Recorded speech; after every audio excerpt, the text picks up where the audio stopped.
Hello everyone, আমি সৃঞ্জয় চলে এলাম আরও একটা নতুন ভিডিও নিয়ে। এবং এই ভিডিওটাতে বন্ধুরা কথা হবে দেবদার ব্যাড নিয়ে, মানে #BAD বাইক অ্যাম্বুলেন্স দাদা ছবিটিকে নিয়ে। বন্ধুরা, এই যে দেবদাকে পুরো পশ্চিমবাংলায় আমরা মেগা স্টার বলে আখ্যা দিয়ে থাকছি রিসেন্টলি, এটা পদে পদে মানুষটা কিন্তু প্রমাণ করে ছাড়ছে। কেন? আমি এরকম কথা কেন বলছি? বন্ধুরা, বাইক অ্যাম্বুলেন্স দাদার শুটিংয়ের যে শিডিউল সেটা পর পর আছে। কোনো ছুটি বলে কিছু নেই। কারণ দেবদার হাতে তো পরপর ৩ টে ছবি বড়, বড়। তার মধ্যে আবার ইলেকশন। সো তাকে অনেক কিছু ভাবতে হচ্ছে। সেইগুলোর মাঝখানে তিনি পরপর শিডিউল রাখা হয়েছে এই সিনেমাটার শুট। আমি যা দেখতে পাচ্ছি। কোনো ছুটি নেই। মানে একদিন গিয়ে পরের দিন একটু রেস্ট নিয়ে তারপরের দিন কাজ নয়। একদিন গিয়ে পরের দিনের মানে ১ম দিন শুটিং, তারপরের দিন আবার একটা জায়গায় যাওয়া, সেই দিনই আবার শুটিং, আবার পরের দিন আবার শুটিং। এরমভাবে শুটিং চলছে।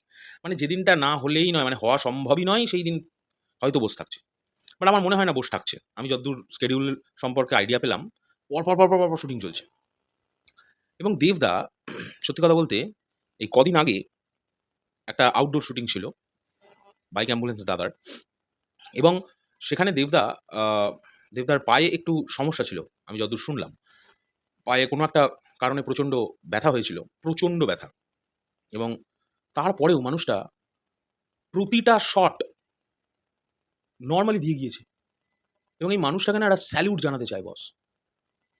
আমি না এরকম মানুষ সত্যি বলছি খুব কম দেখেছি। হ্যাঁ, আমি এরকম শুনেছি যে সত্যি বলছি এরকম অনেক বড় অ্যাক্টরসদের সম্পর্কে শুনেছি যাদের অনেক জ্বর এসেছিল। তারা সেটে গিয়ে কাজ করেছে।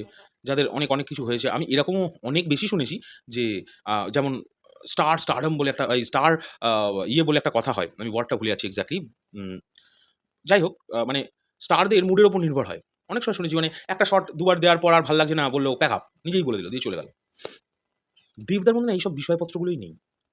এবং কেন উনাকে পশ্চিমবাংলায় মেগা স্টার বলে আখ্যা দেওয়া হচ্ছে, তার কারণগুলো উনি প্রত্যেকটা দিন চেষ্টা করছে মানুষকে বোঝানোর। যদিও ওনার আর বোঝানোর কিছু নেই যে উনি ক্রাউড পুলার, পশ্চিমবাংলার বিগেস্ট ক্রাউড পুলার। ওনার এটাও বোঝানোর কিছু নেই যে ওনাকে দেখতে হলে লোক যায় বস। আর কোন সিনেমায় লোক যাচ্ছে না। মুখ ফিরিয়ে নিয়েছে এরমভাবে। চোখটা বন্ধ করে এরম ফিরিয়ে নিয়েছে। তো এই মানুষটাকে একটা স্যালুট। ওনার এত পায়ে ব্যথা ছিল ওই দুদিন আগে শুটের সময়।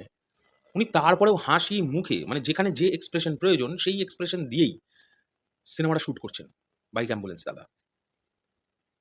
সত্যি বলছি ওনাকে একটা বিশাল বড় স্যালুট। এবং দেবদা এরমভাবে ডেডিকেটেডলি কাজ করে যাক। আর আশা করব এখন ওনার পায়ের ব্যথাটা একটু ঠিকঠাক হয়ে গেছে বা উনি তাড়াতাড়ি সুস্থ হয়ে উঠুক, এটা আমি কামনা করব। পায়ে ওনার কিছু একটা প্রবলেম হয়েছিল, পায়ে খুব লেগেছিল, ব্যথা হয়েছিল খুব। যাই হোক, এখনকার জন্য এই ভিডিওটা এই পর্যন্ত। পরবর্তী ভিডিওতেও আমি ব্যাড নিয়ে আরেকটা কথা বলব। আসছে। এখন চললাম। টাটা।